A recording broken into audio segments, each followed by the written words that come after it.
வணக்கம். உங்களோடு பேசிக் கொண்டிருப்பவர் உங்கள் அன்பின் முனைவர் ரத்னமாலா புரூஸ்.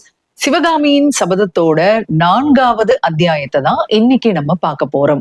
கடந்த அத்தியாயங்கள்ல பாத்தீங்க அப்படின்னு சொன்னா நிறைய கதாபாத்திரங்களை கல்கி நமக்கு அறிமுகப்படுத்திட்டாரு. யார் அப்படின்னு சொன்னா ஒரு பௌத்த துறவி இல்லையா, அதுக்கப்புறமா பரஞ்சோதி, ஆயனர், சிவகாமி, மகேந்திரவர்ம பல்லவர், நரசிம்ம பல்லவர், இவங்க எல்லாரும் கடந்த அத்தியாயங்கள்ல நம்மளை சந்திச்சுட்டாங்க. சரி, போன அத்தியாயத்துல பாத்தீங்க அப்படின்னு சொன்னா பரஞ்சோதி ஒரு வேலை மதம் பிடிச்ச யானை மேல எரிய சிவகாமியும் ஆயனரும் தப்பிக்கிறாங்க. இதுதான் ஊர் முழுக்க பேச்சா இருக்கு. இனி என்ன நடக்க போகுது அப்படிங்கறத நீங்க எல்லாம் தெரிஞ்சுக்கிறதுக்கு அவலா இருப்பீங்க. வாங்க போலாம். சிவகாமியின் சபதம் பாகம் 1, பரஞ்சோதி யாத்திரை, அத்தியாயம் 4, துர்ச்சகுணம். இதுதாங்க அந்த அத்தியாயத்தோட பேரு. யாருக்கு துர்ச்சகுணம் அப்படிங்கறத கல்கி சொல்றாரு. வாங்க நம்ம கேட்கலாம். பரஞ்சோதி இப்ப எங்க இருக்கிறான்? வீதி ஓரத்துல இருக்கக்கூடிய ஒரு சுமை தாங்கி கல்லு மேல உட்கார்ந்து இருக்காங்க. அவனுக்கு பயங்கர களைப்பா இருக்கு. தூக்கம் கண்ணு சொருகுது. அப்படியே கொஞ்ச நேரம் கண் அசந்து போறாங்க. கொஞ்ச நேரம் தான், 1/4 நாளிகை இருக்குங்க. அதுக்குள்ளயும் யாரோ தெருவுல பேசிக்கிற சத்தம் கேக்குது. தூக்கி வாரி போட்டுட்டு எழுந்துக்கிறான் அவன். அவங்க பேசுறத கேக்குறான். என்ன பேசிக்கிறாங்க அப்படின்னு சொன்னா, ஒருத்தர் சொல்றாரு, இந்த நாட்டுக்கு ஏதோ ஆபத்து வரப்போகுது. ஏன்னா கோயில் யானைக்கு மதம் பிடிச்சா துர்ச்சகனம்னு சொல்றாங்களே அப்படின்ட்டு ஒருத்தர் கேக்குறாருங்க. இன்னொருத்தர் உடனே சொல்றாரு, ஆமா அப்படித்தான், நாட்டுக்கு பெரிய விபரீதம் வரப்போகுது அப்படின்னு சொல்றாரு. அதே நேரத்துல இன்னொருத்தர் கேக்குறாரு, கோயில் யானைக்கு எப்படி மதம் பிடிச்சது அப்படின்னு சொல்லிட்டு. அதுக்கு பதிலா ஒருத்தர் சொல்றாரு பாருங்க, ஒரு பையன் அதுக்கு மேல வேலை எரிஞ்சானா, அதனாலதான் கோயில் யானைக்கு மதம் பிடிச்சதான் அப்படின்னு சொல்லிட்டு. இதோடு நிறுத்தாம இன்னும் என்ன பேசிக்கிறாங்க அப்படின்னு சொன்னா, ஆயனரும் அவருடைய மகளும் பொழைச்சது புனர்ஜென்மம் அப்படின்னு சொல்றாங்களே அப்படின்னு சொல்லும் பொழுது இன்னொருத்தர் அழகா பதில் சொல்றாரு பாருங்க, அப்படித்தான், ஏன்னா அரங்கேற்றம் வேற நின்னு போச்சு, கோயில் யானை கிட்ட வேற இருந்து தப்பிச்சிருக்காங்க, நிச்சயமா புனர்ஜென்மம் தான் அப்படின்னு இவங்க எல்லாம் பேசிக்கிறாங்க. இதையெல்லாம் கேட்டுட்டு இருந்த பரஞ்சோதிக்கு ஒரே ஒரு விஷயம் மட்டும் அழுத்தமா காதுல விழுது. என்ன அப்படின்னா, ஒரு பையன் வேலை எரிஞ்சதுனாலதான் யானைக்கு மதம் பிடிச்சதுன்னு சொன்னாரு பாருங்க, அது மட்டும் உனக்கு திருப்பி திருப்பி காதுல கேக்குதுங்க. அப்பதான் உனக்கு ஒரு விஷயம் ஞாபகம் வருது. அவன் கொண்டு வந்த மூட்டையெல்லாம் நடுத்தெருவிலேயே போட்டுட்டு ஓடி வந்துட்டான் இல்லையா, அதுக்குள்ளதான் என்ன இருக்கு, இவனுக்கு தேவையான பொருட்கள் இருக்கு, பணம் இருக்கு. அது மட்டும் இல்லைங்க, அந்த மூட்டைக்குள்ளதான் ஆயன சிற்பிக்கும் திருநாவுக்கரசருக்கும் அவன் கொண்டு வந்த ஓலைகள் இருக்கு. அதனால எல்லாத்தையும் அவன் அவசியம் கண்டுபிடிச்சே ஆகணும். ஆனா எங்க போய் தேடுறது, எங்க விழுந்தது, எதுவுமே உனக்கு ஞாபகம் இல்லை. இருந்தாலும் என்ன பண்றான் அப்படின்னா, கொஞ்சம் யூகிச்சு இந்த வழியாதான் வந்திருப்போமோ அப்படின்னு நினைச்சிட்டு போறான் அந்த வழியா. இதுக்குள்ள அந்த வீதிகள் எல்லாம் பாத்தீங்கன்னா ஜன நடமாட்டமே இல்லைங்க. யார்கிட்ட கேக்குறதுன்னே தெரியல.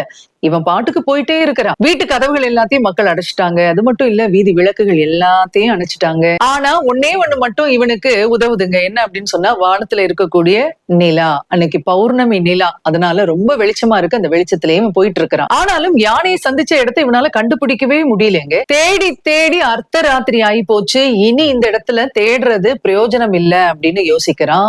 எப்படியாவது நாவுக்கரசர் மடத்துக்கு போயிடலாம் அப்படின்னு சொல்லிட்டு நினைக்கிறான். யார்கிட்ட கேக்குறது அப்படின்னு சொல்லி யோசிச்சுட்டே இருக்கும்போது அங்க 2 பேர் பேசக்கூடிய சத்தம் கேக்குது. யாருன்னு பார்த்தா நகர் காவலர்கள் 2 பேரு. அதுல ஒருத்தர் கேக்குறாரு, யாரப்பா நீ, நடு ராத்திரியில இந்த வேளையில இங்க நின்னுட்டு நீ என்ன பண்ணிட்டு இருக்கிற அப்படின்னு கேக்குறாரு. அப்ப பரஞ்சோதி, நான் அசலூர்காரன் அப்படின்னு சொல்லி முடிக்கிறதுக்குள்ள, எந்த ஊரு அப்படின்னு கேக்குறாங்க.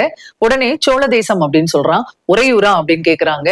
இல்ல, கீழே சோழ நாட்டுல இருக்கக்கூடிய செங்காட்டங்குடி, அதுதான் என்னுடைய ஊரு. அங்க இருந்து இன்னைக்கு சாயங்காலம் தான் நான் காஞ்சிக்கு வந்தேன் அப்படின்னு சொல்றான் பரஞ்சோதி. சரி, எதுக்கு இங்க வந்த அப்படின்னு கேக்குறாங்க. உடனே அவன் சொல்றான், நாவுக்கரசர் மடத்துல தமிழ் கத்துக்கிறதுக்காக வந்தேன் அப்படின்னு சொல்றான்.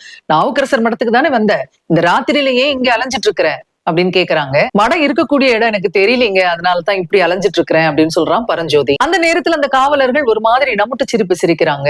நாவுக்கரசர் மடத்துக்கு தான் போகணுமா அப்படின்னு கேக்குறாங்க பரஞ்சோதி கிட்ட. ஆமா அப்படின்னு சொன்ன உடனே, நாங்க அந்த பக்கம் தான் போறோம், எங்க கூட வா அப்படின்னு சொல்லி பரஞ்சோதியை அழைச்சிட்டு போறாங்க. கொஞ்ச நேரத்துல ஒரு கட்டிடத்துக்கு முன்னாடி போய் நிக்கிறாங்க. பெரிய மதில்லாம் இருக்கு அங்க.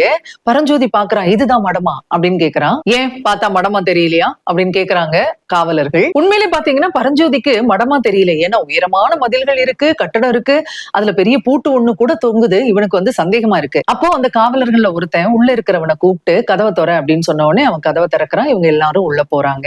உள்ள போன உடனே ஒரு அறையின் கதவு திறக்கப்படுதுங்க. அதுக்கு உள்ள போய் படுத்துக்கோ அப்படின்னு சொல்லி இந்த காவலர்கள் பரஞ்சோதியை சொல்றாங்க. பரஞ்சோதி பாக்குறான், அந்த அறை முழுக்க இருட்டா இருக்கு. கொஞ்சம் வைக்கோலும் இருக்கு, கோரைப்பாயும் இருக்கு, கொஞ்சோண்டு தண்ணி அந்த ஓரத்துல இருக்கு. பரஞ்சோதி திருப்பியும் ரொம்ப பாவமா கேக்குறாங்க, இது மடம் தானா அப்படின்னு சொல்லிட்டு. அப்ப காவலர்கள் ஒருத்தன் சொல்றான், ஆமா, அதுல என்ன சந்தேகம் உனக்கு அப்படின்னு சொல்றான். விருப்பம் இருந்தா இரு, இல்லன்னா நீ போயிடலாம், அப்படின்னு சொல்றான் அவன். உடனே பரஞ்சோதி நினைச்சு பாக்குறான், இந்த அர்த்த ராத்திரியில இனி எங்க போறது, நடந்து போறதுக்கு சுத்தமா கால்ல தெம்பே கிடையாது, அவ்வளவு அசதியா இருக்கு, விழுந்தா போதும், உடம்பு எங்கேயாவது போட்டா போதும் அப்படிங்கிற நிலைமையில இருக்கிறோம். அதனால இப்போ இங்கேயே படுத்துக்கலாம் அப்படின்னு சொல்லி அவன் முடிவெடுக்கிறான். அதனால பரஞ்சோதி என்ன சொல்றான்னா, நான் இங்கே படுத்துக்கிறேன் அப்படின்னு சொல்றான். வேற வழியே இல்லை இல்லையா, அதனால அப்படி சொல்லிட்டான். இப்ப அந்த காவலர்கள் ஒருத்தர் சொல்றான், தம்பி இது நீ நினைக்கிற மாதிரி நாவுக்கரசர் மடம் கிடையாது, மகேந்திரவர்ம பல்லவருடைய மடம் தான் இது அப்படின்னு சொல்லிட்டு உடனே அந்த அறை கதவை என்ன பண்றாங்க, பூட்டிடுறாங்க. எப்படி இருந்திருக்கும் இல்லையா பரஞ்சோதிக்கு.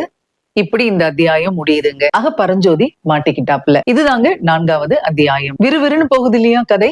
சரி, மீண்டும் அடுத்த அத்தியாயத்தில் உங்களை சந்திக்கிறேன். அதுவரையில் உங்களிடத்திலிருந்து விடைபெற்றுக் கொள்பவர் உங்கள் அன்பின் முனைவர் ரத்னமாலா புரூஸ். தொடர்ந்து இணைந்திருங்கள். இது உங்கள் தமிழோசை FM.